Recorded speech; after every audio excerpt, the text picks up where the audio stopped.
Okay. Okay. So hi everyone. So we are here for this first session on ergodic theory and dynamical system. Sorry for the delay, but there are some technical problems. So today we are going to first listen to Miguel Carne, and then there will be Miguel Abadi, François Spen, and finally Matt Nicol. So the first one to begin will be Megan, and she's going to talk. Can you share your screen, maybe, Megan?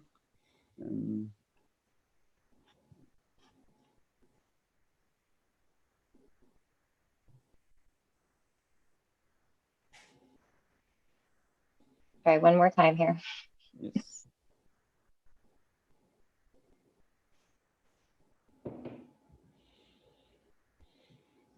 Okay, so Miguel Carne is going to talk about extreme for energy-like observable on hyperbolic system. Thanks. All right, I'd like to start off by thanking the organizers so much for inviting me to talk. This is based on some joint work done with Mark Holland and Matt Nicol. In order to talk about probabilities on a dynamical system, we have to look at the dynamical system as a stochastic process, and this is the way we do that. Given our dynamical system, a map T on a space X with a measure mu, we define the stochastic process Xn as some observable taken on iterations of the map. Our observable represents some physical quantity that can be measured and holds some regularity, and we'll talk about what it looks like in a little bit.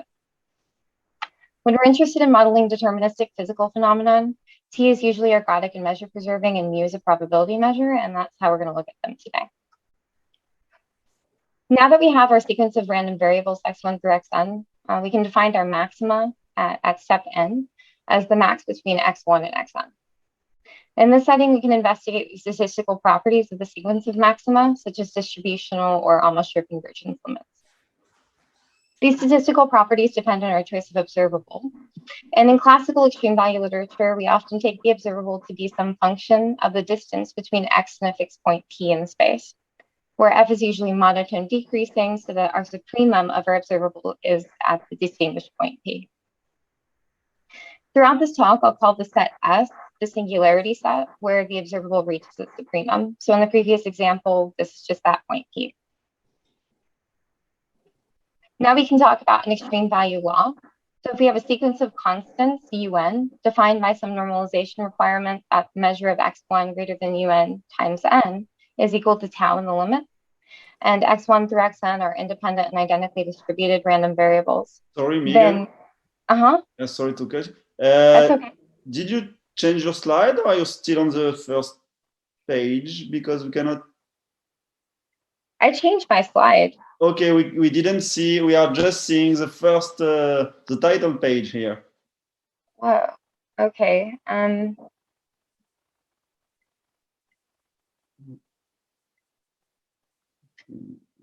know what's the problem, but yeah. Okay, maybe. Okay. Yeah, we didn't see. We did just see the first. So maybe you can. Yeah. I do a short recall of what you said, because. Yeah, definitely. I'm happy to do that. And those slides are important. Yeah, so I don't know what happened. Yeah, I don't know. There is some problem. Well, I hope it will work now. But okay, I will let you know if it does not work. Sorry. Okay. Great. No, that's fine. So we'll start from stochastic process then. Yes. So we have our triplet dynamical system with a map T on a space X and a measure mu. And we define our stochastic process Xn as the observable taken on iterations of the map. And the observable represents some physical quantity that can be measured, and it holds some regularity. And we talk about what that looks like in a little bit. And when we were interested in modeling deterministic physical phenomena, our map is usually taken as ergodic and measure preserving, and our measure is a probability measure, and that's how we take it here.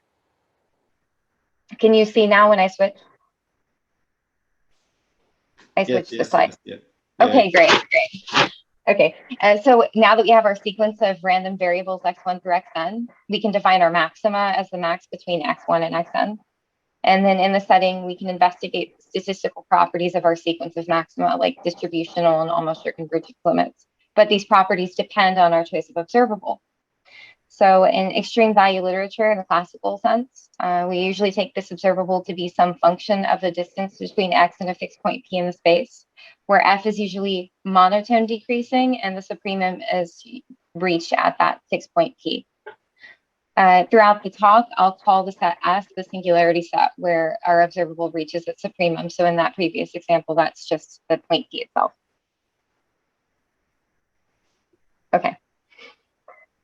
So now we can talk about an extreme value law. We have a sequence of constants, un, defined by some normalization requirement that n times the measure of x1 greater than un is equal to tau in the limit, and x1 through xn are independent and identically distributed random variables. Then we can get that the limit of the measure of these maxima less than or equal to the sequence un is equal to e to the negative theta tau, where theta is between 0 and 1. We call it the extremal index, and 1 over theta measures the clustering of exceedances of maxima, roughly.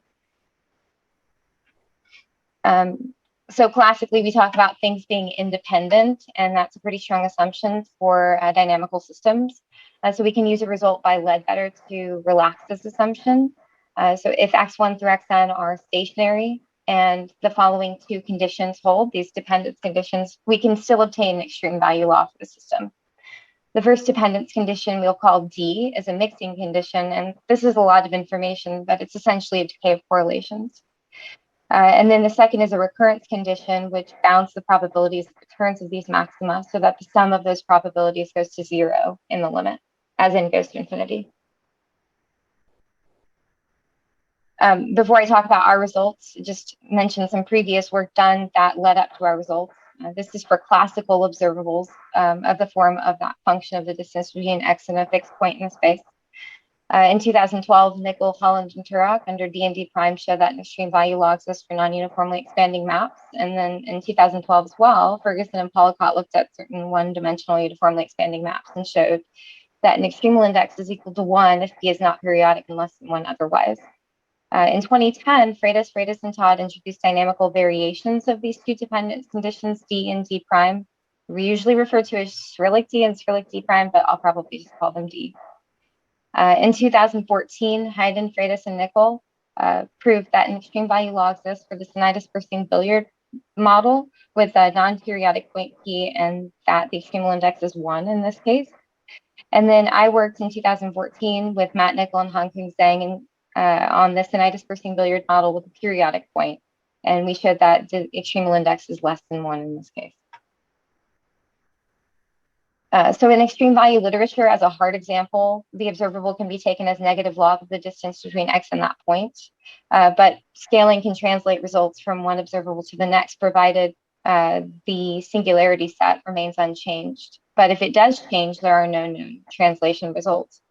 In fact, even in the case where P changes, like periodic to non-periodic, we've seen that extreme value results change as well. So a natural question is can we extend the extreme value law to observables with more physical relevance, where S is represented by a point or by a curve instead of a point? And this was motivated by observables in climate, where we look at something like energy or vorticity, and that's where we get the energy-like definition in the title. For non-classical observables in 2012, Holland, Vitola, Rabassa, Stirk, and Brouwer looked at certain Inosoft diffeomorphisms with observables of these form. And the way that they proved an extreme value law exists in this case is they exploited the fact that the geometry of the level sets of these observables and the underlying attractor result in an intersection of a single point. And so you can use classical arguments to prove that. In 2009, Keller and Liberani looked at observables of the form negative log of the distance between x and a line in the space, and that's what we look at, and show that an EVL exists for two coupled expanding maps and estimated the extremal index in that case. And then in 2018, Ferranda, Gaudy, Garad, and Vianci extended this to n-coupled expanding maps. They used a transfer operator approach, and we extend this as well, but using a probabilistic approach. Just to sum everything up, so in order to establish an extreme value law, we have to show conditions D and D prime hold. Condition D is a somewhat standard decay of correlations argument, so we don't check it here. And the novelty of many of these comes from showing D prime. Just a general statement of what that dynamical variation looks like here. That is that we want to ensure that the measure of a neighborhood about our singularity line, where we obtain our extreme values, we want to show that that neighborhood intersects with itself under the map, and we sum it, goes to 0 as n goes to infinity. So here's a statement for the Inosoft system. If we have our observable negative log of x dot v minus c, then our singularity set is just a line x dot v equals c. And if we suppose that v is not in line with the stable or unstable direction, then an extreme value log exists and the extremal index is equal to 1 in this case. If we have alignment with the stable or unstable direction and our line does not contain any periodic points, then an EVL exists with the extremal index equal to 1. And if we do have a periodic point of prime period q and alignment with the stable and unstable direction, then an EVL still exists, but the extremal index is less than 1. In fact, it's some function of the eigenvalue in the for the unstable direction and this prime period q. And I just sketched out what a proof of D prime would look like in this case for the Inosoft system. So we have our sets UN where we obtain our extreme values. These define a rectangular box about our singularity line x dot b equals c, and that's here. The properties, the hyperbolic properties of the map mean that we have expansion in the unstable direction and contraction in the stable direction. So we have expansion by a factor of lambda under the map and contraction by a factor of lambda. So when we are trying to estimate the intersection of these, we can estimate that we'll have approximately lambda rectangles wrapping about or lambda to the j rectangles for j iterates, and then we can estimate this intersection here, the measure of that lambda to the j rectangles, its contraction, and then we take un on the order of 1 over n, and then we get this convergence to 0. So really, the whole idea is using this hyperbolistic property to show that we can estimate the intersections wrapping around. In the case where we have alignment with the unstable direction, this is the same proof, roughly. When we have alignment with the stable direction, it becomes more technical, and I don't talk about that here because we don't have time. Now, if we have a periodic point along this line of prime period q, we define a new set A and Q to be the points that leave UN in 1 iterate and come back in Q iterates. Geometrically, this looks like 2 outer parallel strips of UN with 1 over n times 1 over lambda to the q. And in this case, the proof is the same as in the case of no periodic orbits, except A and Q plays the role of UN now. Then by definition for previous literature, we have that the extremal index is the limit of the measure of these sets over the measure of UN, which is just 1 minus 1 over lambda to the q. So now for the semi-dispersing billiard model with finite time horizon, this is just a little video I made. It's drawn, so to show you what that system looks like. We often don't work in the system. We work in the map because the system is quite difficult. So in order to reduce to the map, we look at the collisions. And for each collision with a circular boundary, there's an associated R and theta value. And that set of R and theta are put together into the map. So this is just this planar dispersing billiard map of finite time horizon. And then we define our observable to be 1 minus R naught, so that the line, the singularity set, is just a line R equals R naught. And we assume that that line is not in the stable or unstable cone. Then the extremal index is just 1 in this case. In fact, with this choice of observable, our singularity sets the line, and our UNs form a rectangle about us. Then the hyperbolic properties of the semi-dispersing billiard map make this really similar to the Inosoft case. We have expansion and contraction, and then we can estimate the wraps. But we have 2 main difficulties. One is just non-uniform expansion, and the other is the presence of singularities in the space. And I just cite here the book by Chernoff and Markari in 2006. Excellent book on billiards.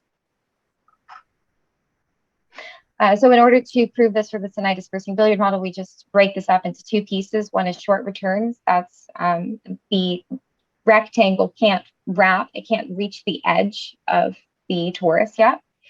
And in that case, we look at all the sets that don't, or all the points that don't hit a singularity in C log and iterates, then this is similar to the Inosoft case. Then for intermediate returns, that's we can reach the edge of the torus and wrap back around.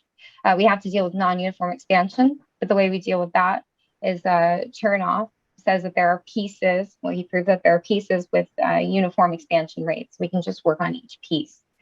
And then finally, for singularities, the problem here is that when you have expansion out and you hit a singularity, you have fragmentation of a phase space. So you can have pieces which land, small pieces which land in UN for a long time. But one-step expansion ensures that these pieces leave in one iteration, so they don't stay there and add up. And that's it. So for the coupled system of uniformly expanding maps, this is our definition of the map here, this F. Gamma is our coupling constant and T our uniformly expanding map. T can be thought of as like the doubling map, for example. This is a lot of work to show you the algebra involved in finding the observable, but a picture is worth 1,000 words, so I just drew that instead. So we have our line, which is our singularity set in the space where all components are equal, and for any points inside the space, we have that the distance between that point and the line is just the magnitude of its orthogonal vector. So then we can set up our observable in the same way, negative log of the magnitude of that orthogonal vector on the incoupled expanding map. And we can show that the extreme value law exists in this case, but the extremal index is less than 1. In fact, it's a function of the coupling constant, the number of expanding directions, and the rate of expansion. And I won't go into the details of the proof, but I'll just mention that in order to prove it, you use a similar thing that you did with we did with the other two, which is recognizing that you have expansion in all directions away from that singularity line. And that's all I have. Thank you. Thank you very much for the nice talk. So I will check if there is some question here. Okay, so if you have some question, you should write it on the chat, and I can see them. Okay, so unless some of the other speakers have a question. So I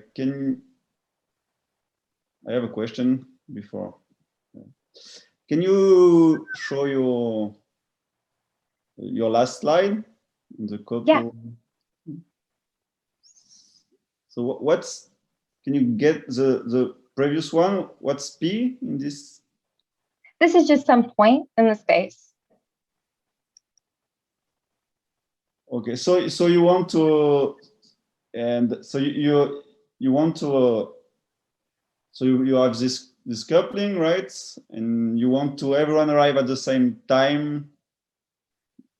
If I understand correctly, you have various orbits, right? I'm sorry?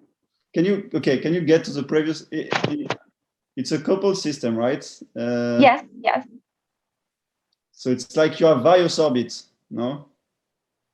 And you want them to all arrive at the same, no? I understand. Oh, okay. So, and I think I know what you're saying. So what we're trying to do is just estimate this intersection of UN with itself. So if we have the singularity line, and then like where X equals Y in the two-dimensional case. In fact, I might have some slides I'll look at in a minute.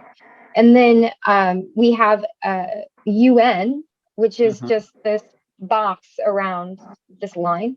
Okay. And we want to estimate its intersection with itself under the map. So we know that it can't reach the edge of the torus, like this if it expands out away from the line because of the expanding map, and it can't reach the edge of that until C log n iterates. But once it does, it can wrap back around and intersect itself. And we just use that, the estimate of how long it will take for it to intersect itself, to estimate that measure. Okay. Thanks. And I wonder if I have some. I do have some. So this is this is what I'm talking about. Yeah. So you have this line in the two-dimensional system. You have this line, and you have these pieces that are expanding outward under the map. So this is maybe one iterate, two iterates, and so on. Okay. And then we want to show that this intersection is small. Well, for C log n, it can't intersect itself, so it's just 0. And then we can estimate by the rate of expansion of that map how much we will expand it in a certain amount of time.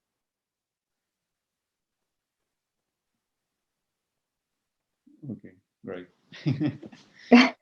Thanks. That's yeah. Thanks for the question.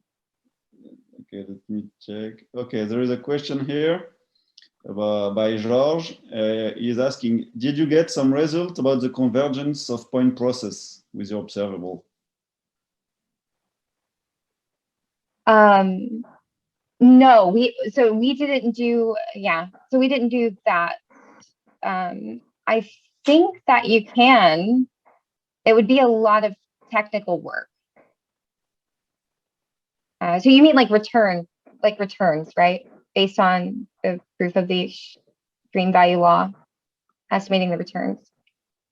Yeah, the returns point process. Yeah, let's check. I'm refreshing the page because we didn't write that out, okay. But yeah, but I think that you can. It's just a lot of technical work to do that. Okay. And Matt, I don't know if Matt's here, maybe. Yeah, we didn't do it. Yeah, we didn't. No, yeah. Okay. Okay, so George is answering yes. That was the question. Okay, so you didn't do it. That's Now, it may be interesting. I think it would be interesting, but we certainly didn't do it. So.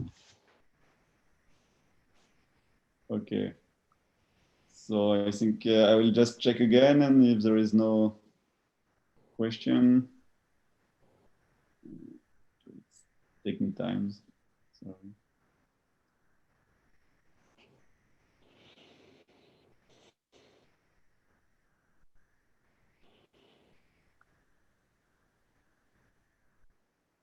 Yeah, I'm trying to refresh the page, but can I stop share? Maybe that. Oh wait. Okay, I see. Because I'm refreshing to see if there is other question, because it's not on the same page. So sorry about that. Yeah. Okay. Yeah, but it does not open. So okay. So yeah, I think it will be okay. And if there is a question, we can ask you later. So thank you very much, Megan. Thank you for coming. And now we will have, I think, Miguel is going to speak. So maybe Miguel, you can try to okay. To share your screen.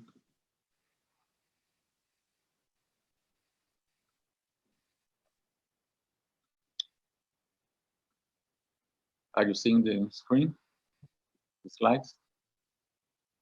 Yes. Sorry? Can you put your camera? Oh, I'm sorry. Let's see.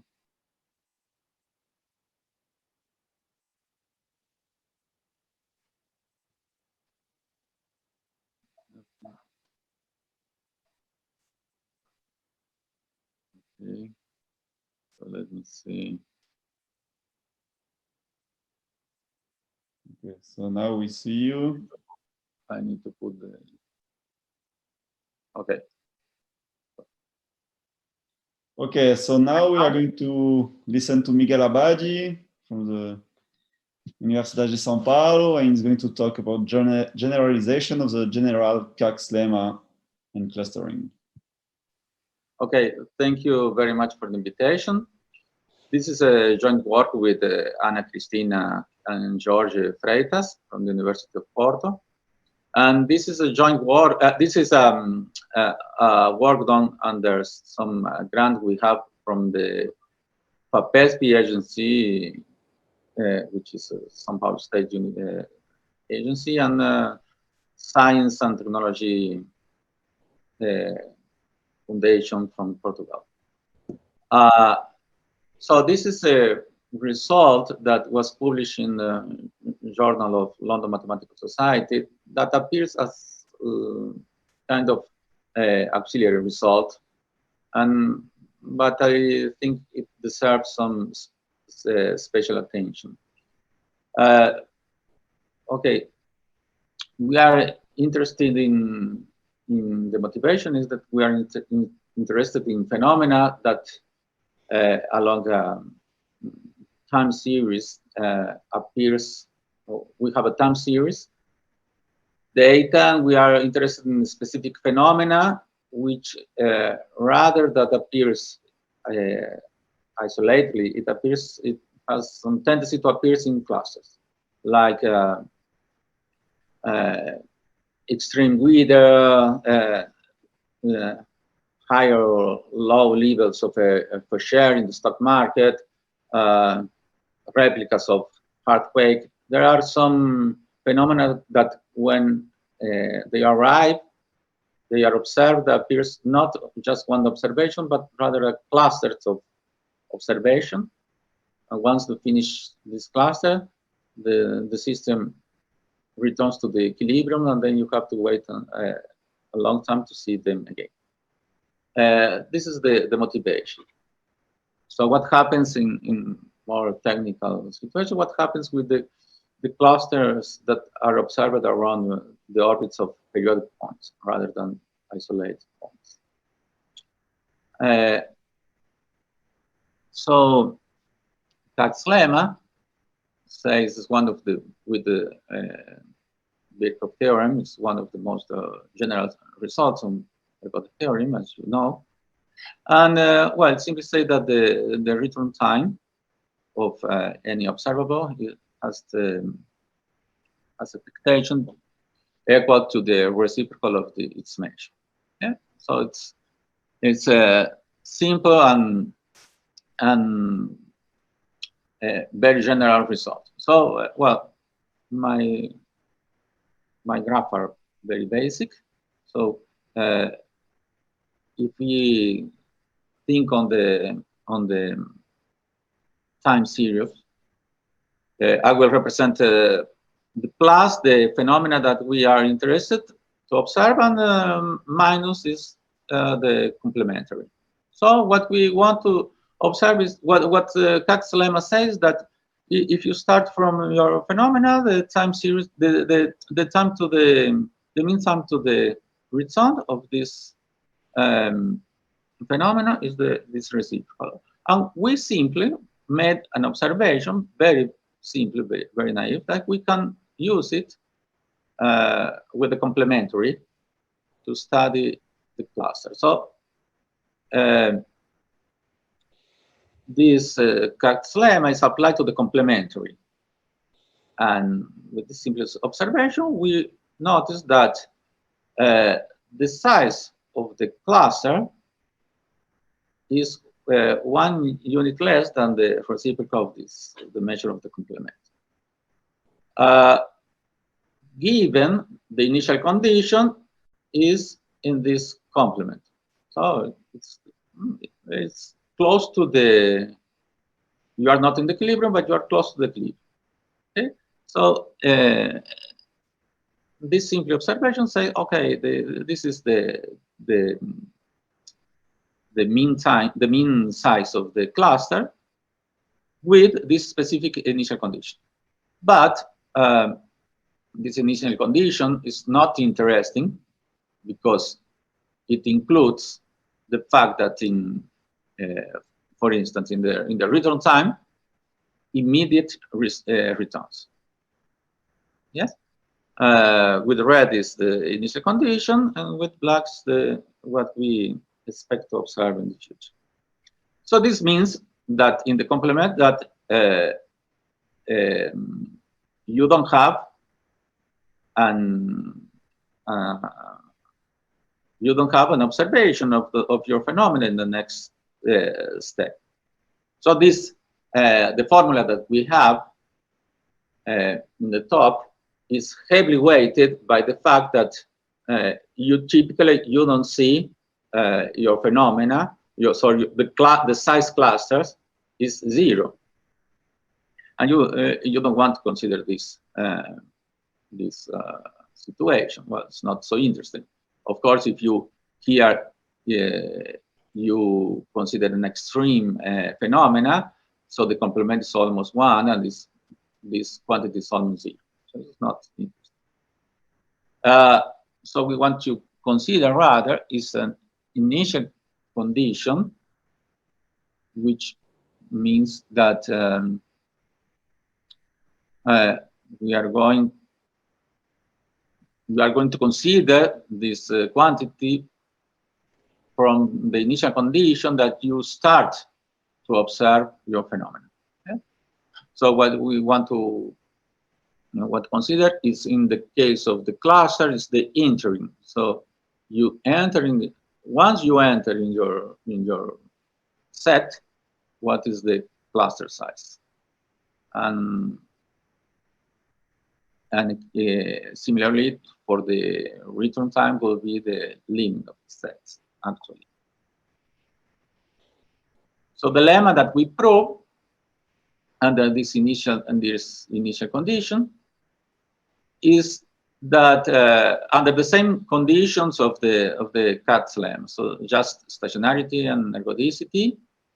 So the mean return time is this expression, well, but it's much nice to see from the size of the mean size of the clusters is the measure of the observable over the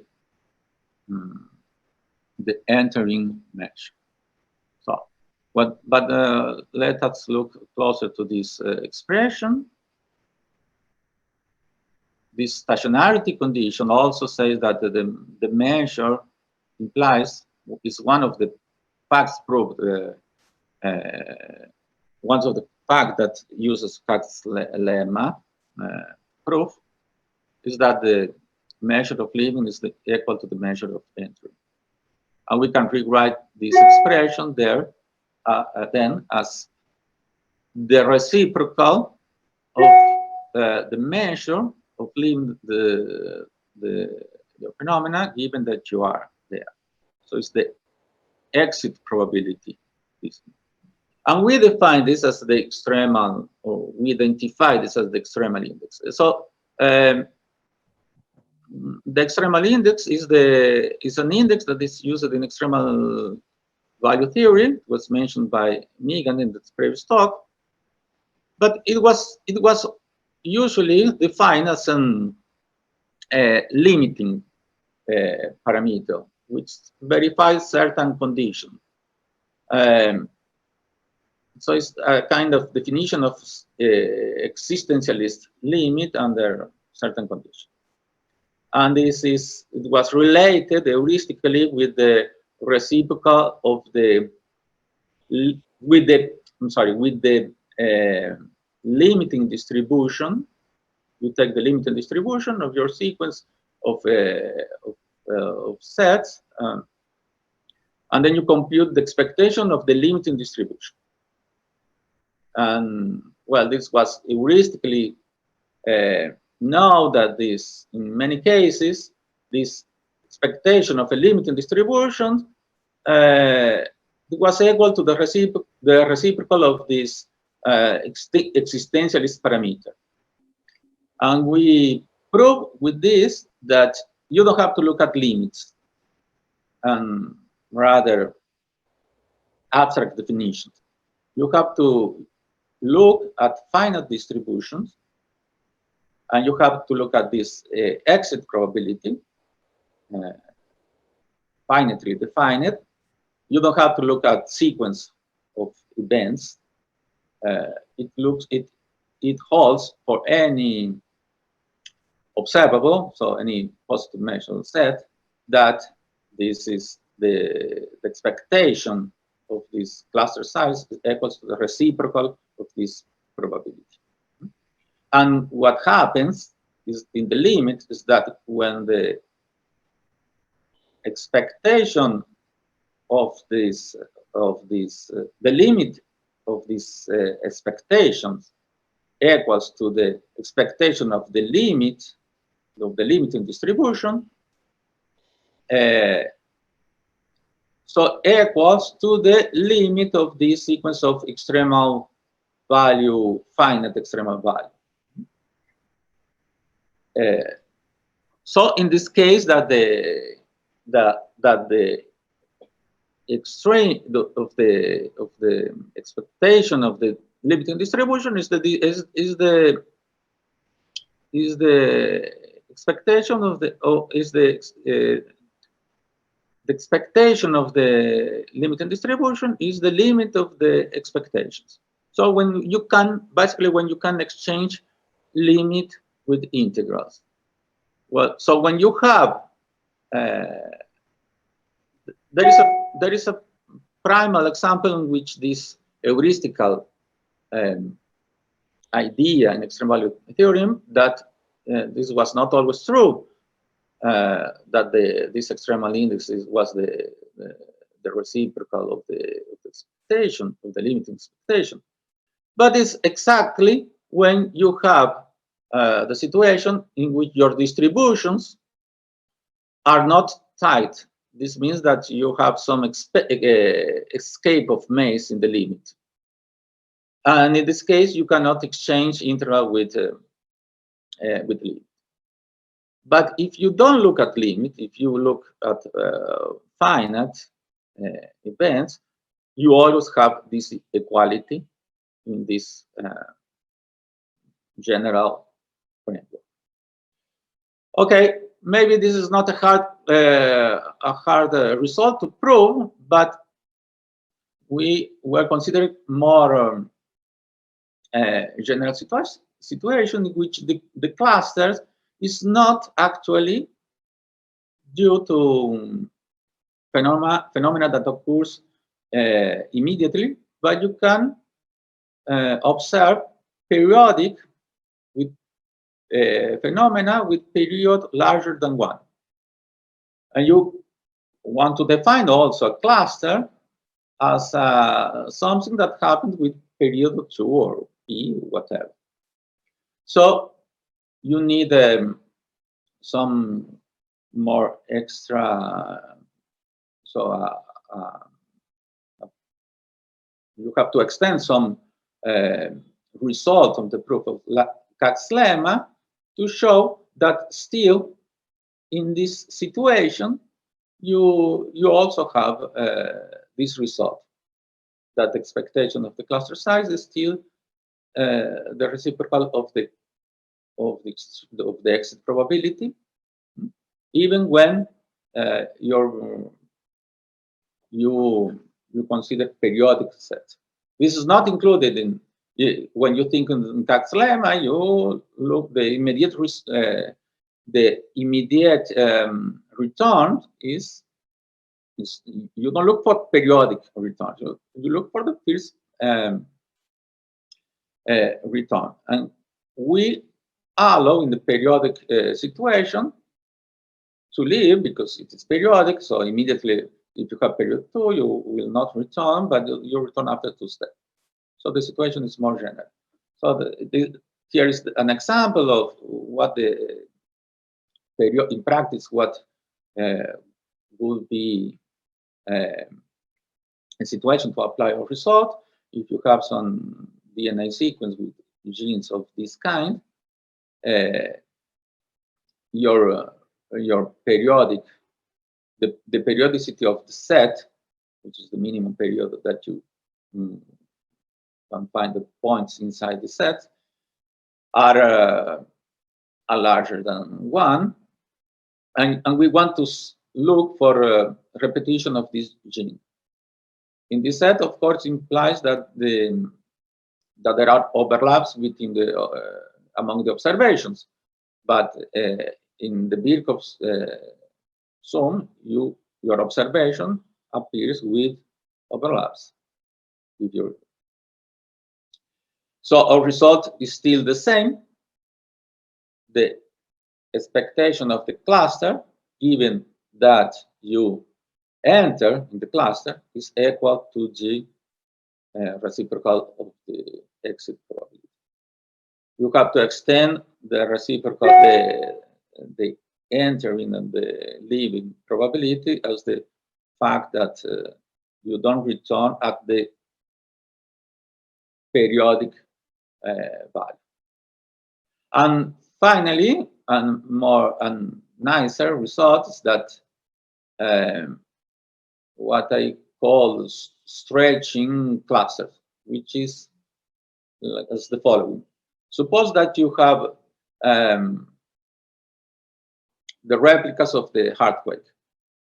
So once today you have an earthquake, and the replicas may not appear tomorrow or the day after. Maybe appears after 3 days, and then it appears in the next day, and then it appears 2 days later.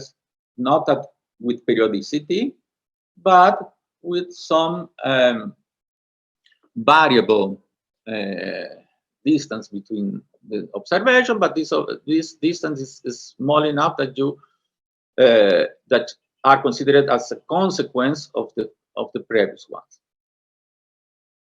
So there is not regular distance, but there is a maximum distance that you fix, and you say, okay,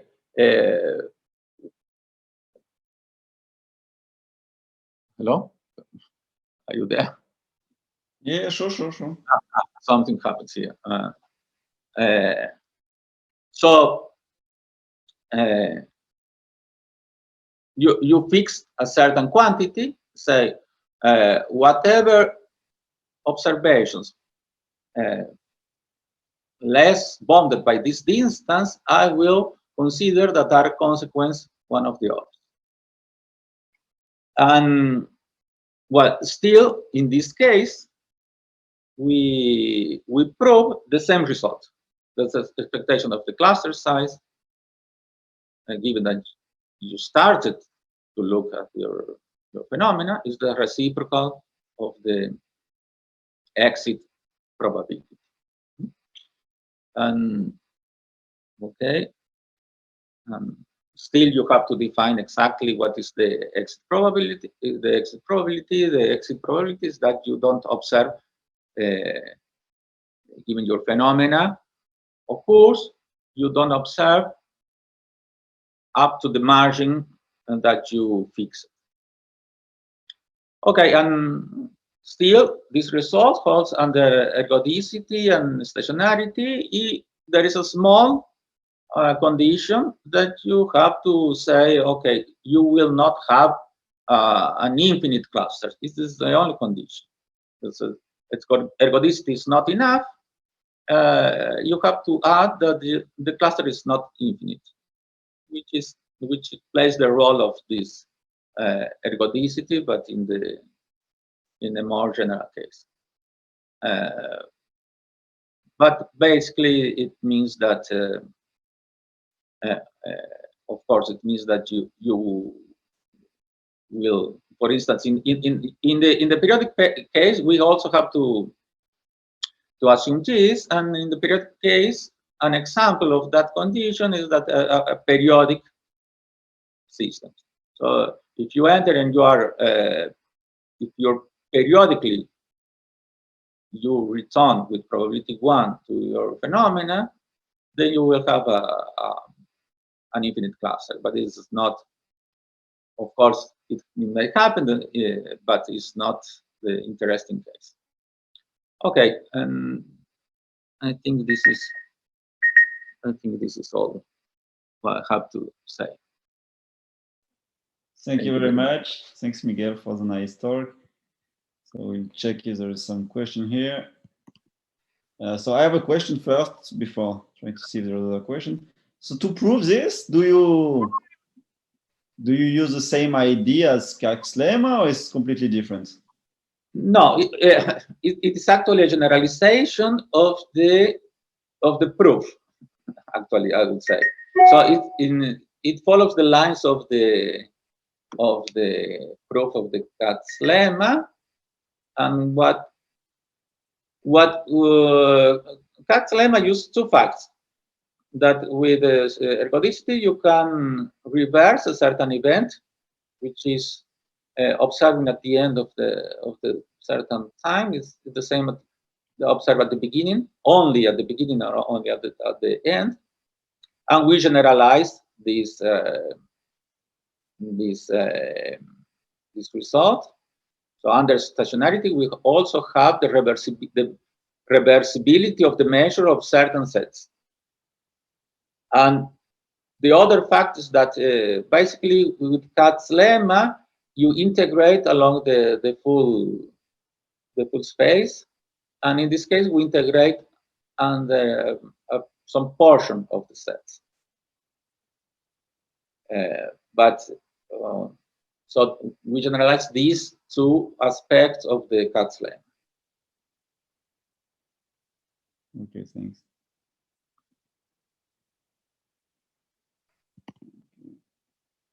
Is there any question from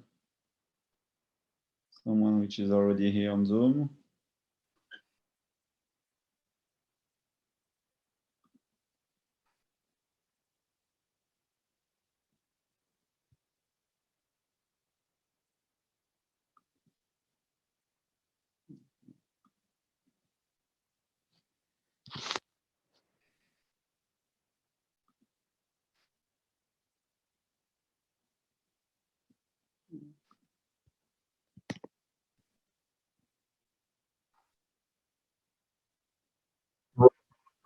Okay, so thanks, Miguel.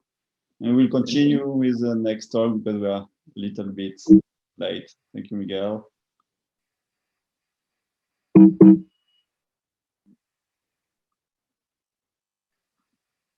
Okay, so Françoise, okay, Miguel, can you stop sharing your screen, and Françoise will try to share hers. Something happens here.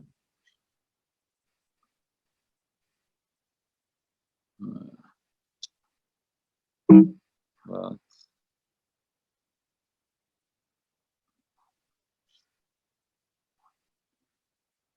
will you shut down my slides as a host? So now I try. Yes.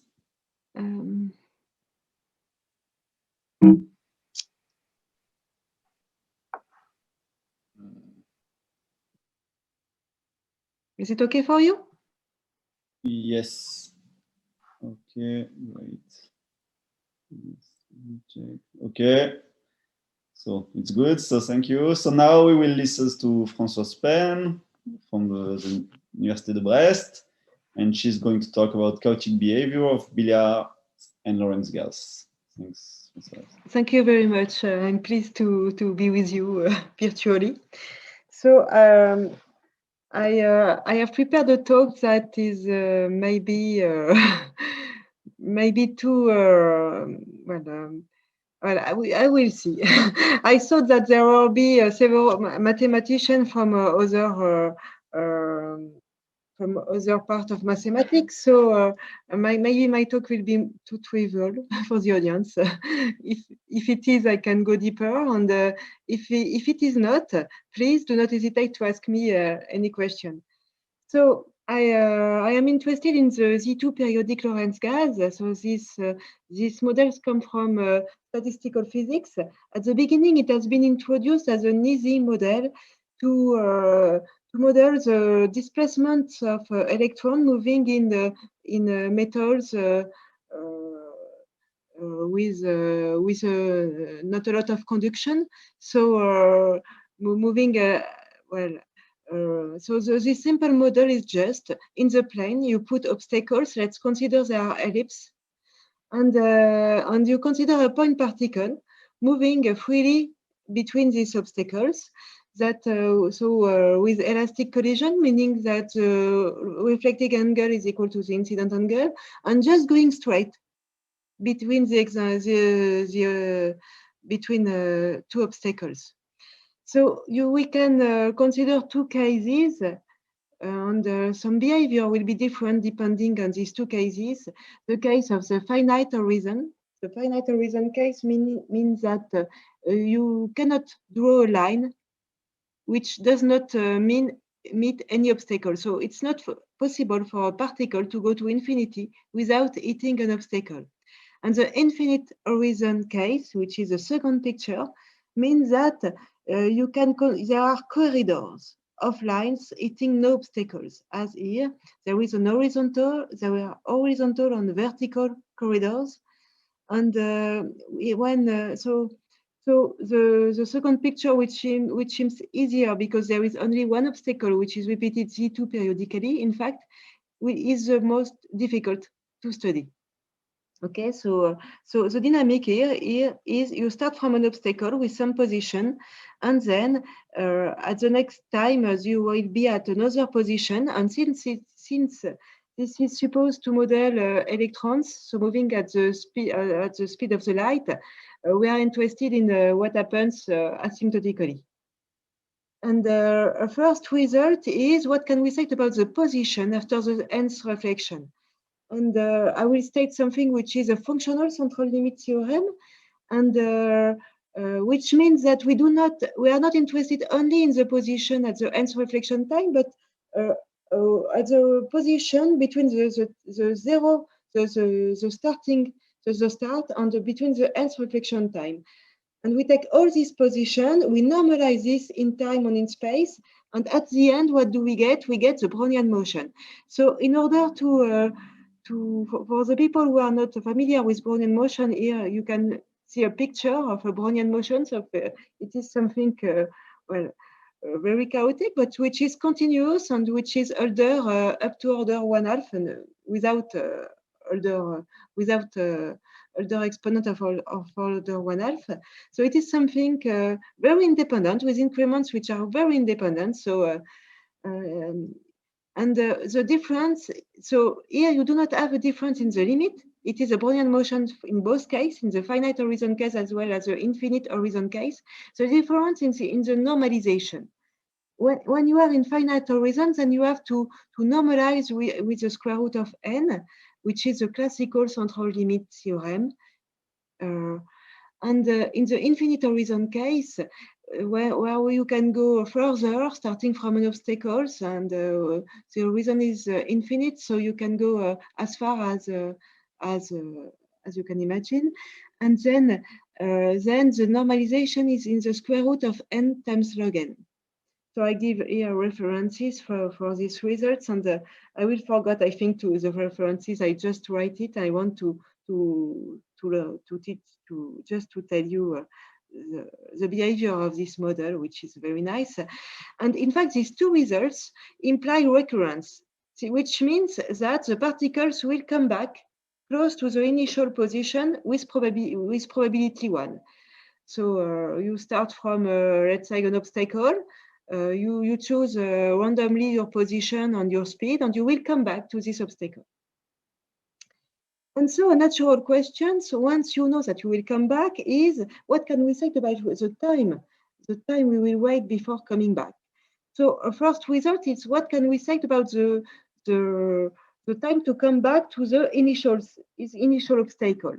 So it has been proved by Dolgopiatsas. So it has been proved by Dolgopiatsas and Voryu that you will come back. So you will come back, but you will have to wait a lot, even when the horizon is finite. Sorry, you will the tail probability is in 1 over the log n. So it's you wait along. And what we proved recently with Dalia Tereziu tells you is that in the infinite horizon case, we have an analog result, but you wait even longer. You wait in so the tape probability, the probability that you do not return before time n in the initial obstacle is 1 over log n. And so, as I told you, the infinite horizon case is much more difficult to study. So, in the finite horizon case, with Benoit Sossol, we were able to say a bit more. We were able to study the time to go back in the neighborhood, in the epsilon neighborhood of the initial position, and so,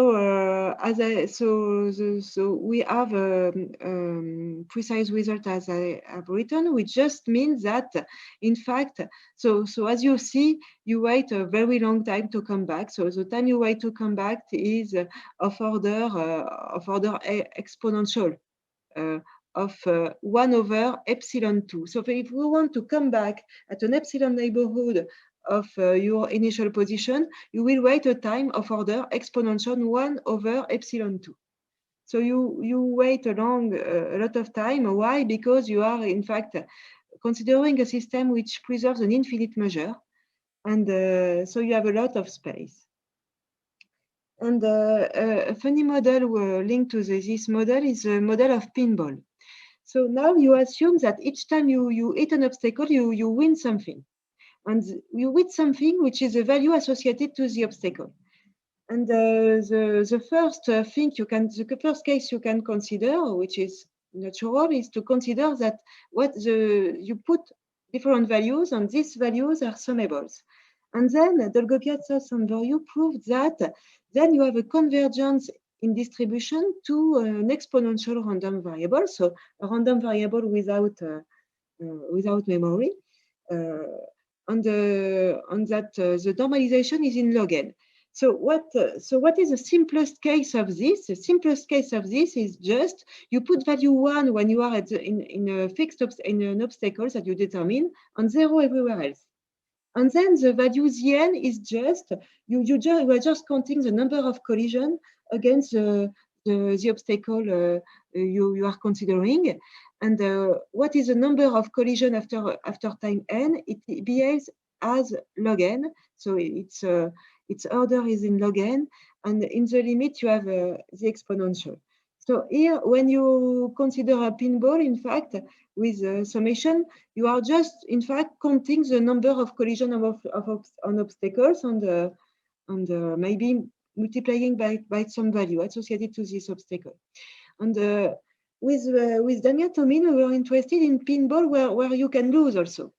So we associate not only positive, but also negative value to obstacles. And the classical thing you can have in mind is just you put 1 on an obstacle and -1 on another obstacle with the same shape. And what can you say about the behavior? So what can you say about the behavior? You can say that instead of having a log, you have a square root of log. And in the limit, instead of having an exponential, you have the square root of this exponential, and you multiply by what I write B1, because in reference to the Brownian motion, so by a Gaussian random variable, which is independent. So the first result is like a law of large number, but except you do not have mean, you have the sum divided by log n. And the second result is like the central limit theorem. So you have the Gaussian and the limit, and you have the square and your normalization that appears in the first result.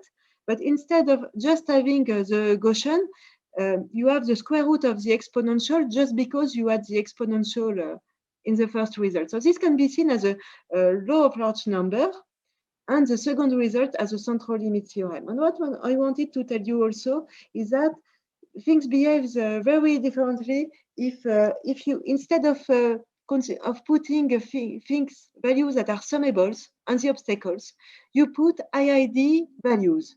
So to each obstacles, now you associate a random variable, and you take this random variable to be IID, so same distribution. You take them to be centered and to be square integrable. And then what you get is a convergence to a Brownian, but then the normalization is in the square root of n log n. And this is related for people who knows random walk in random scenery. This is just the same behavior as a random walk in random scenery in dimension 2, the one studied by Bolthausen. So just to show you that you can have many different results, very interesting and funny for pinball in this model, depending on the value you put on obstacles. You can have very different results. And what I wanted to tell you also is that when you look to the Lorentz gas, in fact, everything is Z2 periodic. So what is behind this model is the Sinaï billiard, which is just the same dynamic, but modulo Z2. So now we are considering a particle which starts here, and then you are in the torus. So you have the usual identification. So when you go outside on the right, you come back on the left, and when you go outside the square on the top, then you come back at the bottom, etc. So you are in the torus with the same obstacles, and we can consider the same picture. So the first picture corresponds to the finite horizon case, and the other one to the infinite horizon case. And everything that I said before is just you consider this model and you add you remember the number of the cell in which you are. So in which square you are, because you can see the Lorentz gas just as a copy of all these squares. And what is nice with what was known before on this Sinaï billiard is that you have ergodicity that was proved by Sinaï. And ergodicity here you can see it as now you consider the sum that you win each time each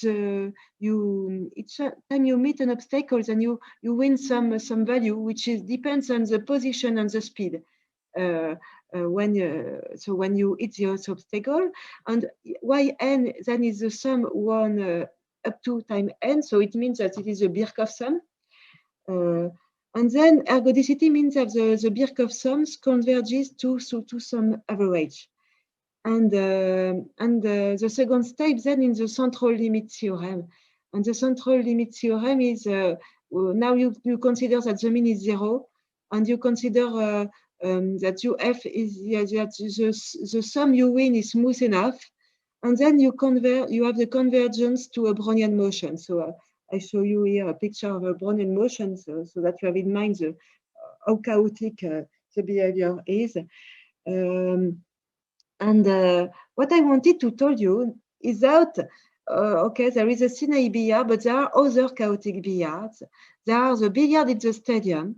And for the billiard in the stadium, when you consider the sum you win after end step, after end collision, so considering that you have a function which is smooth and centered, I have not precise the measure, so it is the stationary measure that appears.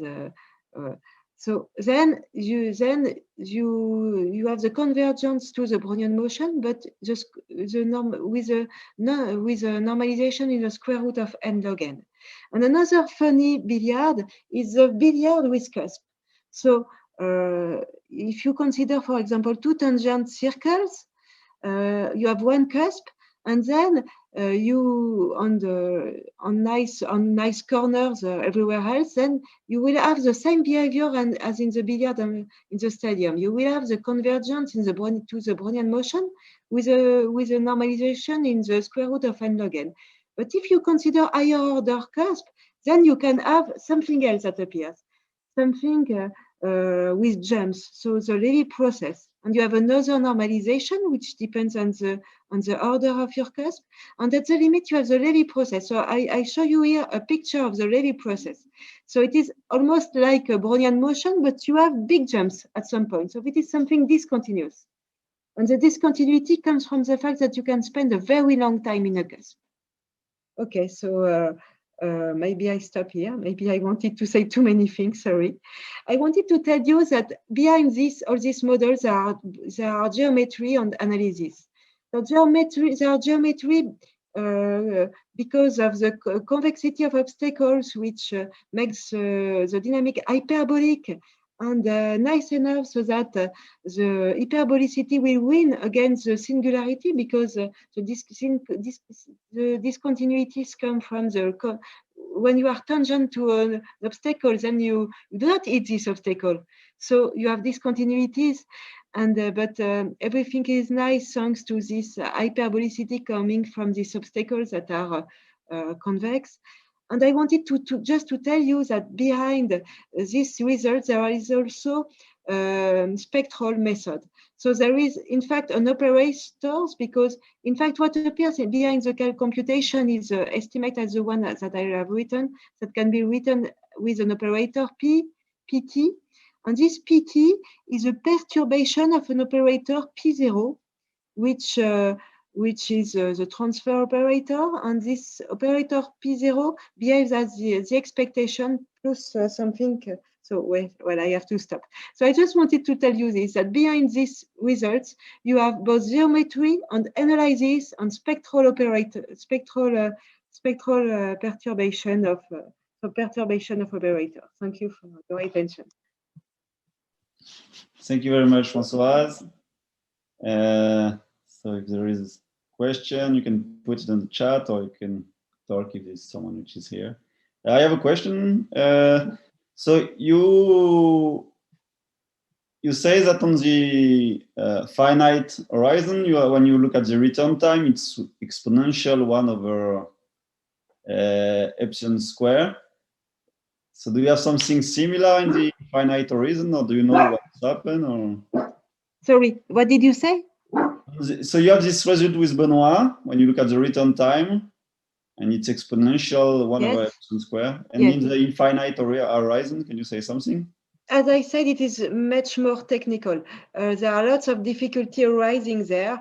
And one of the difficulty arising there is that, so I can arrive to my last technical page, is that when you consider the transfer operator that you perturbate, then in fact, the transfer operator perturbated is not continuous as a function of t in the space of continuous operator on B. It is just continuous in the space. So I am just talking about continuity in T. Okay, all the operators I consider are continuous. They are bounded. And I'm speaking about the continuity in T, seen as a family of operators. So it is not continuous as an operator acting on B, but it is continuous as operator, not which I shouldn't call operator, going from B to L1 or to some LP. And this is very bad because, well, this is very bad. Okay. Thank you very much. This is a big part of the difficulty that,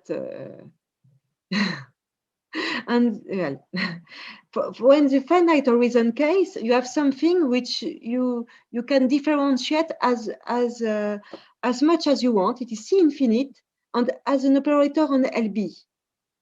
And here you have something that is not that nice.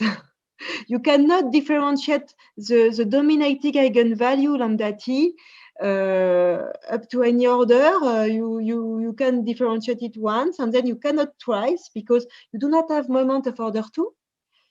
But you can say, you can write a kind of Taylor expansion with a second order, but then so you will not be able to differentiate a lot the eigenprojector, and even worse than this, even your family PT is not continuous in LB, so you have to work with different space, and in the second space you do not, your operator is not nice at all, so it is much more difficult. Okay, thank you very much. So I think we will go to the next speaker because we are really late. So thank you very much, Françoise, for the really nice talk.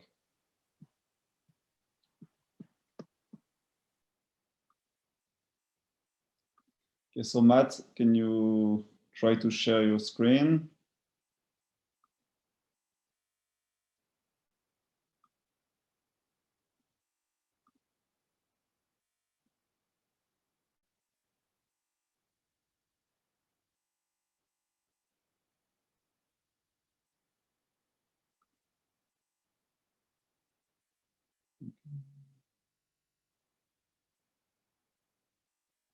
Can you put your microphone and your camera? Can you hear me? Yes. Oh, okay. Okay. So can you see the screen? I'll try to get a Yes, better. I can see your screen, yeah.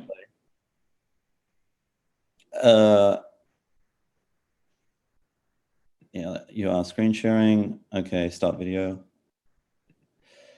There we go. Okay, yeah. Right. Okay. Okay. Let me just try to get a good view on this. Can you see it anyway? Is that, Yeah. Okay. Well, I can't seem to move it. Okay, I'll have to move it. I think you open it with Tech Shop. That's the problem, maybe, no? Let me see. Yeah, because you open your Tech instead of opening your PDF. Yeah, but I should be able to put it on display. Let me just see.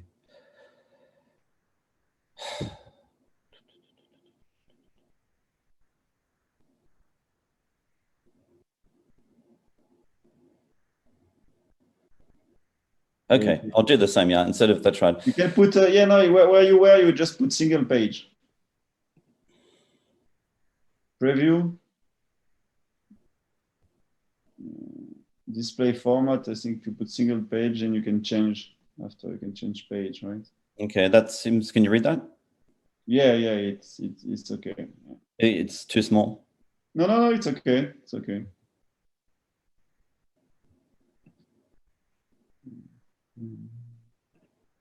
Okay. Yeah. Can you see me now? Yes. Okay, I can't see anyone, but probably better. Okay. So thank you very much for the invitation to talk. I wish we could all be in Porto instead of doing everything online. So this is work I started a few months ago, or more than that, with Roman and Andrew Torok. And we had hoped to have a preprint by now, but we don't. I actually just came back from Australia, where I was for a couple of months. So what we're looking at is Francois introduced stable laws and Levee processes in the last talk.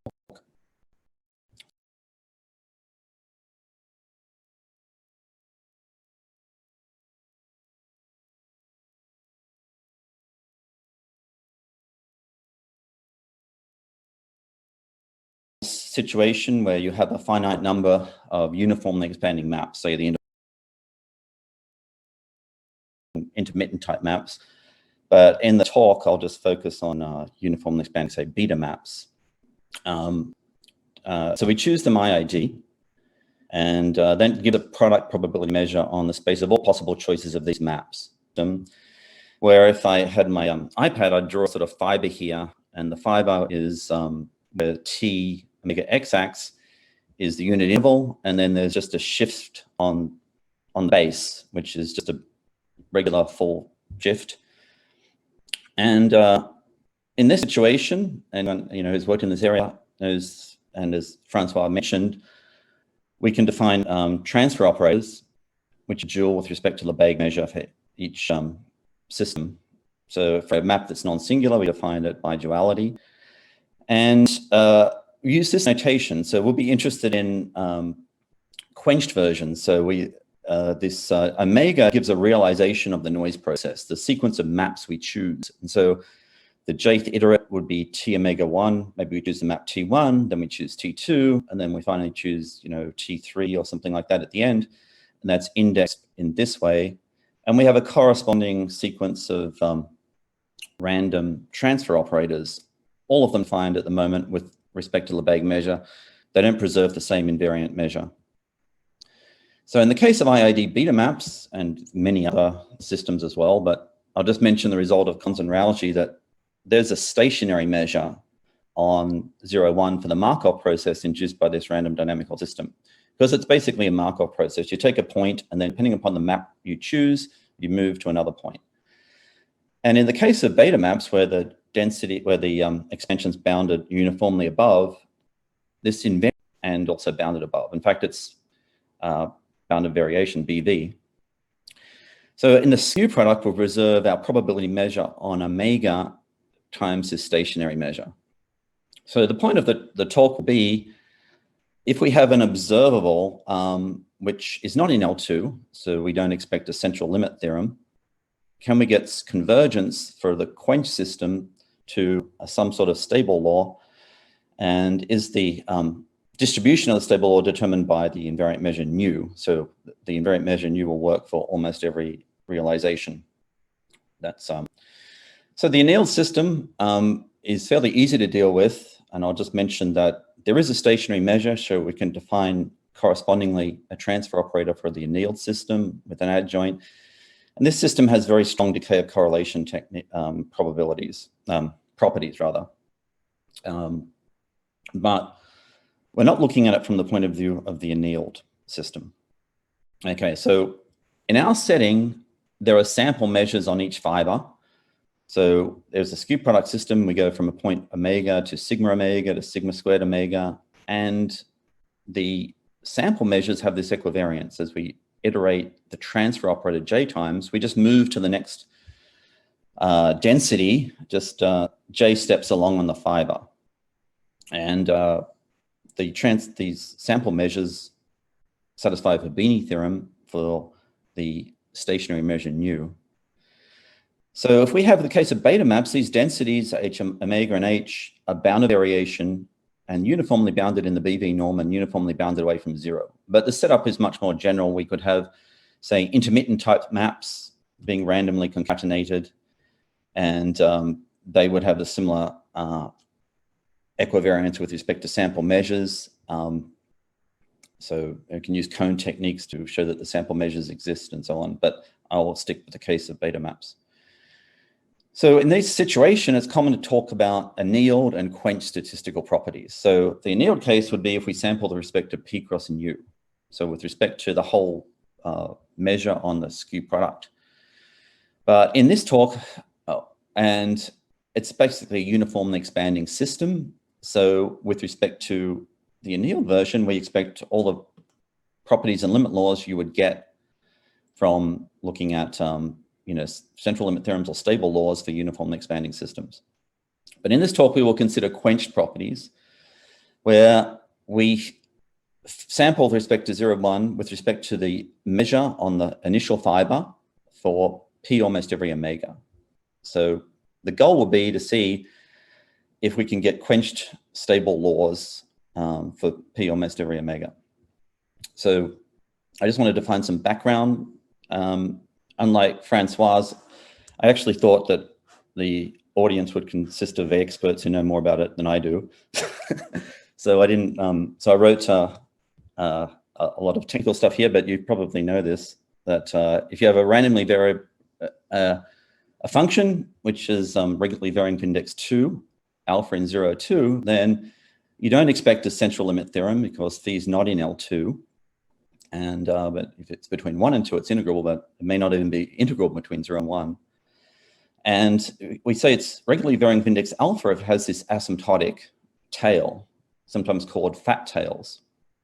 And because this will appear somewhat in the statement of the theorems, there's sort of a weighting, so that we look at the proportion of the measure bigger than x positive compared to that bigger than x, including both positive and negative values.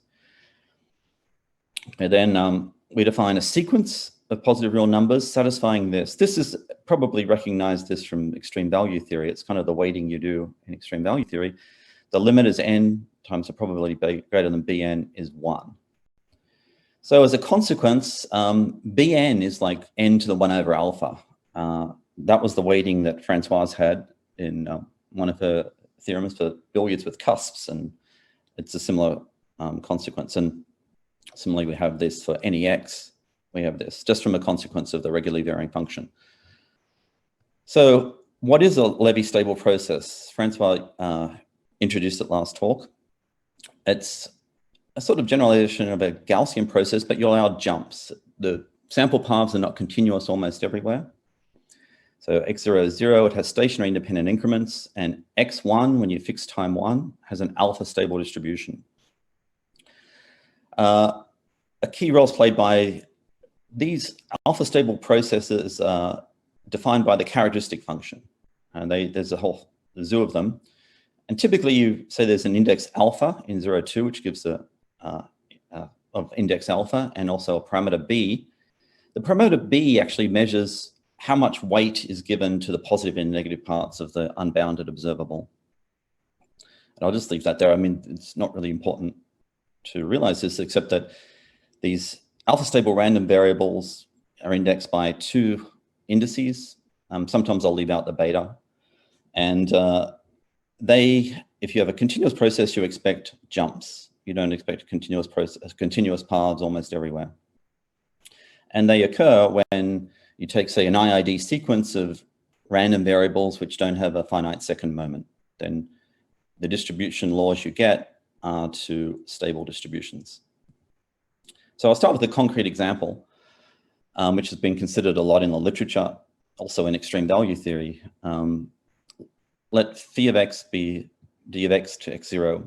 And for the statements I'll make later, I'll assume x0 is not a periodic or pre-periodic point for the sequence. It's not a recurrent point, because I'm going to get convergence to simple Poisson processes, not compound, as the ones discussed by Miguel were, or Megan. So we assume the density for the Annealed measure has a version where it's a point of continuity. That's actually not a loss of generality. And in this case, if we have this observable, then it's a slowly varying function of index alpha.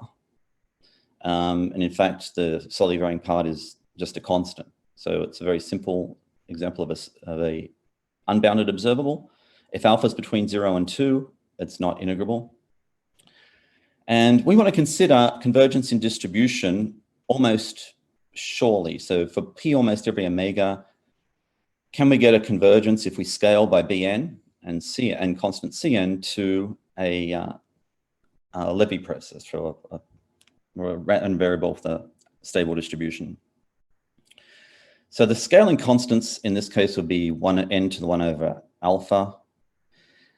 It's kind of important that if, and this will come up later, if 0 is less than alpha less than 1, then we can take Cn to be 0, because it just comes out in the formula. If alpha is 1, we have one representation for the constant Cn, and if alpha is 2, then it has to have this other concentration. So I'm writing down these from the case of stationary ergodic sequences, and we'll try to adapt this setup for random dynamical systems. So the CNs are sort of weighting how much there is of a drift, how much the sum moves. So in the notation of the Levee measure, okay, we would have here P is 1 and beta also in 1. So I'll often leave out beta when I talk about a stable law. There have been many results on stable laws for ergodic dynamical systems with, some degree of hyperbolicity, and I'm not going to mention all of them. Just 2 simple examples, because there are 2 main scenarios. The observable phi is not in L2, and then you have a very strongly chaotic system. Or maybe you have slow decay of correlations for a class of kind of nice observables, perhaps Holder or regular. So I have an example of the situation in 1 where you have a bad observable and a good dynamics. Gazelle showed that if you have the doubling map and phi x is x to the minus 1 over alpha, just the observable I considered earlier, where x0 is 0, then there's a sequence Cn such that we can get convergence to a stable law. Okay, so in this case, 0 is a periodic point, but you still get convergence in distribution to a stable distribution. The second example of 2, where you have a slow dynamics and a good observable. Suppose you have a Liverani-Sasolvi-Enti map where alpha is in between 0 and 1. And if gamma is bigger than 1/2, you don't expect a central limit theorem. If gamma is less than 1/2, then Holder observables have central limit theorems. So phi now is Holder, and expectation 0 with respect to the invariant measure. Then we also get convergence to an alpha stable distribution. In this case, beta has a complicated expression. So this talk will consider the first scenario where we've got very nice expanding maps, but we randomly concatenate them, and we look at Quench limit theorems. We have started work on looking at concatenating uniform Liverole Zassenhaus anti-maps where alpha is less than a half, but I won't talk about that. So the approach we use is based upon Poisson point processes and work of Marta, Tyran, Kaminska. So for Levee alpha stable process, we can find this sort of jump process that counts the jumps that the process makes.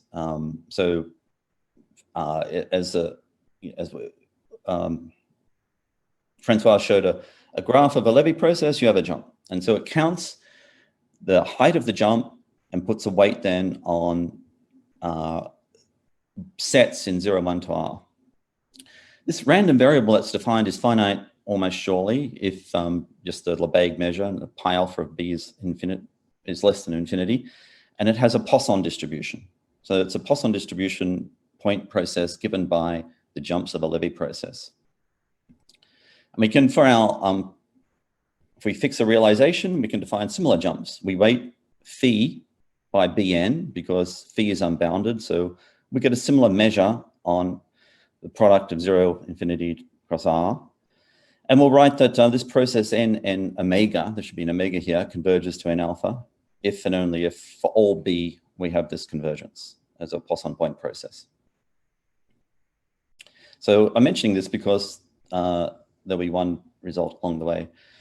The other type of convergence typically considered is convergence in the J1 topology. So this is the space of all R-valued functions that are right continuous and have finite left-hand limits. So the paths of Levee processes fit into D, 0, infinity, and we'll put a metric on the space of such paths. So we do it in this way. There are several equivalent ways. We take the set of strictly increasing maps, and then the J1 metric is defined by phi n converges to psi, if, or actually psi n converges to psi, if there's a sequence of such increasing maps where they get very close to the identity themselves, and then psi n under these maps also converge to psi s for all positive integers m.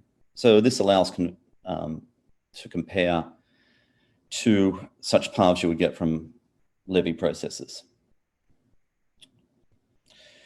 Okay, so now I want to consider what the situation is that we are considering. We'll consider a random variable that given by our observable phi, 1 over dx to the x0, and nu, the annealed measure. So the distribution function is given by the ambient annealed measure and phi. That defines a Levee process, right? Because the distribution of a Levee process.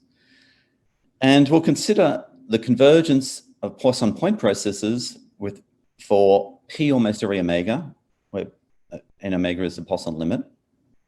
First of all, just as a convergence of Poisson processes. Then we consider convergence just as in distribution to the equivalent alpha stable random variable scaled by Bn and Cn. The point here is that the Bn and Cn do not depend upon omega. They depend only upon nu, the ambient annealed measure. Okay, so I'll make some remarks about that in a moment. And the third type of convergence will be a sort of functional limit law where we get convergence in the J1 topology to a Levee process. Okay, so there's three. B does not imply A. C implies B. It's sort of surprising, but you can have you have processes which sort of have a compound Poisson point process, but they'll still have convergence in distribution to a Levee alpha stable variable. So as I mentioned, our results are based upon the Poisson point process developed by Marta Tyran-Kaminska, adapted to random dynamical systems. In the first paper, the results are quite general and just refer to processes. In the second paper, stationarity is assumed, but so we worked through and saw what could be adapted to our setting. So this is a typical result of Marta. She has several similar ones. Let T be a measure preserving map and suppose phi is regularly varying with index alpha, then if alpha is in 0, 1, if you can prove that you have a convergence of the Poisson point processes for your map, phi divided by bn, to the Poisson point process of a alpha stable random variable, of an alpha stable Levee process, then you get convergence in the J1 topology. So alpha in 0, 1 is simpler case. If alpha is in between 1 and 2, then if the Poisson point process converges in distribution to an alpha, and you can also prove this sort of, I would guess, basically a large deviations result or maximal large deviations result equals 0, then xn converges to x alpha in the J1 topology. So those were the results we wanted to adapt and use to see if we can prove Quench limit laws for random beta maps. Remember, if alpha is between 0 and 1, the Cn scaling goes to 0. Alpha in 1 and 2 is always more delicate. If alpha equals 2, we get a central limit theorem. For alpha between 1 and 2, the random variable is integrable, and it has heavy tails, but they're not that heavy. There's some fluctuations there, which are delicate. So a key role is played in Marta's work by Kallenberg's theorem to check convergence of Poisson point processes, a very general theorem. So if you in the extreme value theory literature, this comes up also. Then R be the set of all finite unions of disjoint rectangles of the form ST. Then we have convergence to N with respect to nu omega, if and only if for any set here, we can show that if the counting measure is 0, so in other words, it hasn't returned, this is like a controlling the set of returns. It's equal to the probability that the Poisson point process for alpha is also 0, so it hasn't hit that set, and up to time n, and this should be an n here. Then the limit is that equals also 0. Okay, so we have to choose those two things. Okay, so I want to say the first result in our setting, let T1 be a set of beta maps chosen IID with associated stationary invariant measure. And let phi, okay, let, and one take this observable, which is not pure periodic. We will donate the, once again, this is just to remind you what the counting process is. We count the jumps. We count how big these sets are under Bn and puts a measure on product of 0 and R, of R and R. And we do the same for the Levee process. So I'm just redefining what these are. So the first result is if for P almost every omega, if alpha is in 0, 2, and we have convergence of these Poisson point process to a simple point process given by an alpha stable law, the distribution of which is just given by the Annealed measure. So this is a way to then prove convergence to Levee processes using the approach that Marta Tyran-Kaminska did. So here alpha can be in 0 and 2, it doesn't matter. In a more slightly general setting, the random beta maps, for example, just random maps, they don't need bounds on the density on the fiber. If alpha is between 0 and 1, and for almost every alpha, then if we have this condition of the lim sup, it's once again kind of like a large deviations. Then, and convergence of the Poisson point processes, then we have convergence in the Skorohod J1 topology. So that's the results. This is an adaptation to the Quench case of a result of in Marta's 2 papers. And as a consequence, because this condition, the limit epsilon goes to 0, can be easily verified in the case of IID beta maps, because we can just calculate that the expected value of the truncation by Karamada's theorem has this form. And so because we have bounded densities, this is why this result holds for the beta maps and maybe not more generally. These are less than, there's a bounded C on the density with respect to Lebesgue measure, so they're bound moves over to these fiber-wise invariant densities. And then we can just sum it up and then this goes to e to the minus alpha by definition. So we obtain that result for beta maps. So in the case of beta maps, if alpha is between 0 and 1, then for almost every realization, we get convergence in the J1 topology to an alpha stable or Levee process whose distribution is given solely by the annealed measure. So you don't need to center fiber-wise or anything like that. So in some sense, it's much nicer than the quenched limit theorems for central limit theorems, at least in the case alpha between 0 and 1. The fat tails sort of swamp everything and swamp the fluctuations along almost every realization. And we also believe that for alpha in 1, 2, we're working on this, we would also have this, but we don't know yet. But the point I wanted to sort of make here is that x alpha t is just determined only by the annealed measure.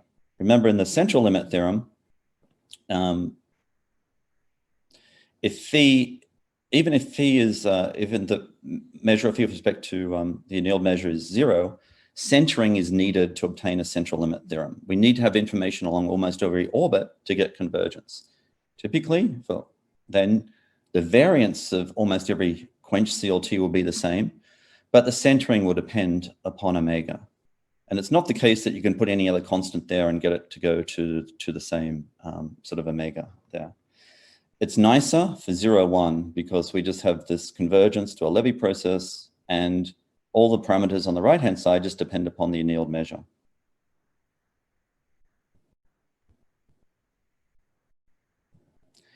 I want to talk a little bit about some of the ideas of proof and why we kind of think we would have this for alpha and 1, 2 would have the same. So that then when alpha is 2, you need information about the realization in order to get a limit theorem. You need to know the centering. In this case, we don't think for alpha and 1, 2, we believe also we don't need to know any information about omega. Almost all of them will converge to the same under the centering determined by the annealed law. So the main idea of the proof, I'll say here, is using the Poisson point process. It's a type of ergodic theorem where we define these sets, which are the pullbacks of B and J. So the measure of UN is going down. It's like 1 over N. So the sets UN are shrinking, but we're adding up more of them. So we sum up, we have this sort of meta theorem, which is used a lot, so that if you look at how the sample measures weight UN and subtract how the annealed measure weights UN, it sort of converges. It's like an ergodic theorem here, so that this goes to 0. The sets UN are decreasing in size, but we're putting in more of them. Okay, so it's reminiscent of a sort of ergodic theorem. As a corollary of that, then we get that when we add up along the quench system, it just converges to the annealed system by the earlier convergence. And for P almost every omega also, that this is the sets where the counting measure of Bn of J is 0. I mean, this is what you typically want to prove in a non-recurrence condition. And these two things are used in a crucial way to verify Kallenberg's condition.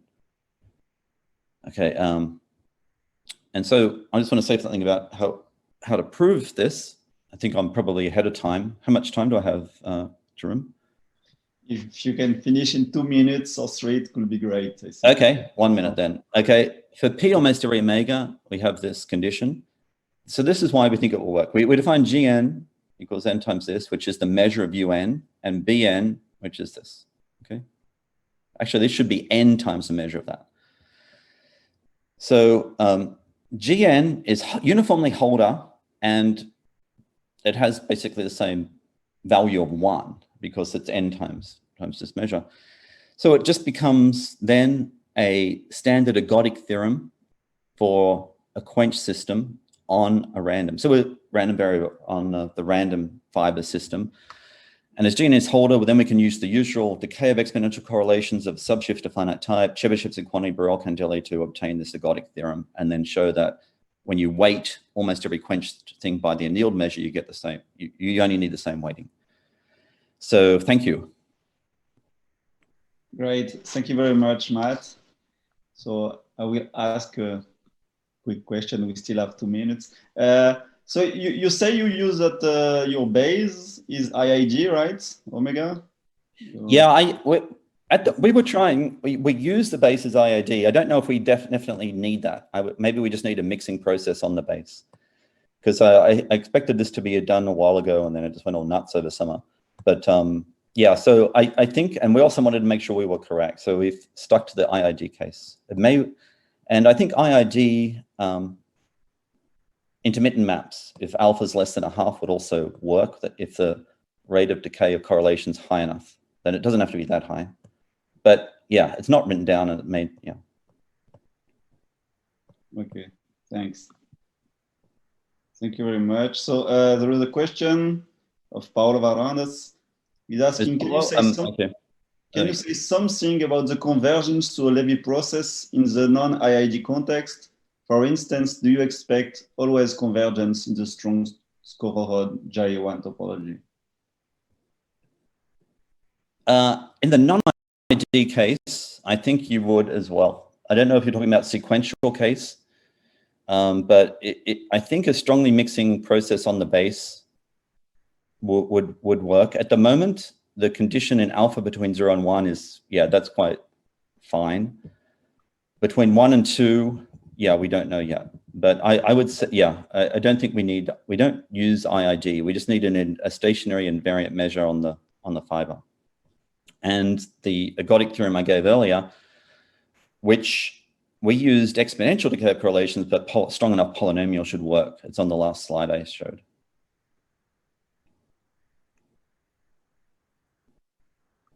Okay, thanks. So Françoise is also asking a question here. She says, there are counterexamples for biliary cusp. The convergence is just with respect to M1. I don't know if you see a remark. Yeah, I mean, this was why we make that assumption about X0 being non-periodic or p-periodic. Even in the case of, yeah, I mean, I think that there would be, if you have clustering, things like this, then there would be counterexamples. You wouldn't get convergence in J1. So our system explicitly rules out strong recurrence properties by our condition on the point X0. And because we're using the Poisson point process approach, which requires this sort of convergence of a simple Poisson process, and then you bootstrap it up to a Levee convergence in J1. So I'm sure that probably would be counterexamples, yeah, even in the IID setting if you had a strongly recurrent point. Okay. Thank you very much. Wael is asking also a question. Why do you need finite number of maps? Yeah, because I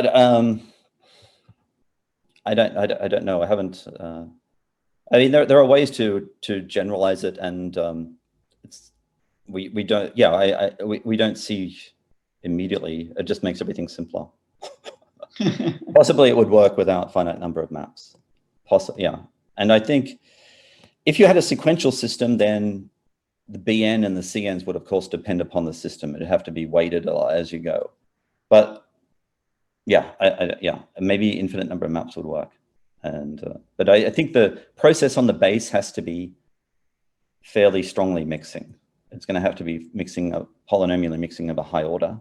And we used exponential decay of correlations for this shift. But I think if it was strongly mixing in, say, BV versus L1, or even in Holder versus L infinity, these results would hold. Probably not for all alpha. You may have to restrict alpha. Okay, thanks. So I think our time is up, so we'll finish now. So I would like to thank all the speakers. It was really nice. And just to tell you that we have another session on Friday morning, which is organized by Romain and Minot, which was also organizing this one. So I hope we will see you there on Friday. And thank you very much, everyone. Thank you very much. Thanks. Thanks. That was good. Thank you. Yes, thank you. Thanks.